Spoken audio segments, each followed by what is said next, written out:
ព្រះពុទ្ធសករាជព្រះសាសនាអតិកតាកន្លងទៅហើយបាន2567ព្រះវស្សាត្រឹមថ្ងៃពុទ្ធពេញបរមីនៃខែពិសាលុះដល់ថ្ងៃប្រហោង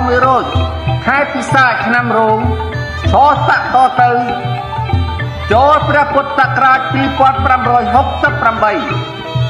ថ្ងៃនេះជាវេលាដែលទេវតាកម្មថ្មីត្រូវយាងមកទទួលតំណែងគ្រប់គ្រងថែរក្សាមនុស្សលោកបន្តវេនពីទេវតាឆ្នាំចាស់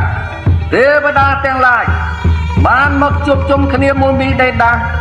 រងចាំអបអរព្រះរាជពិធីផ្ទេរតំណែងទេវតាឆ្នាំថ្មីព្រះនាមមហោទរាទេវីជាបុត្រីទី7នៃកបិលមហាព្រហ្មដែលនឹងយាងចុះមកពីខែសៅរ៍5កើតខែចេតត្រូវនឹងថ្ងៃទី13ខែមេសា គ្រិស្តសករាជ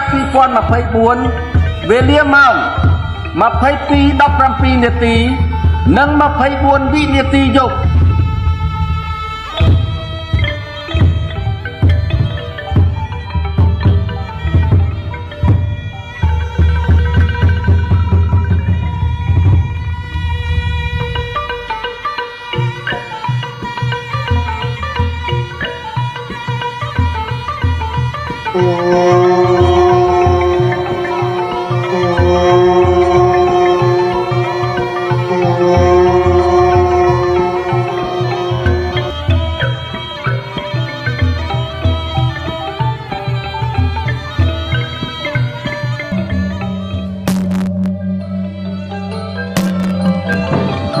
ទេវតាឆ្នាំថ្មីព្រះនាមមហោទរាទេវីជាបុត្រីទី7នៃកបិលមហាព្រហ្ម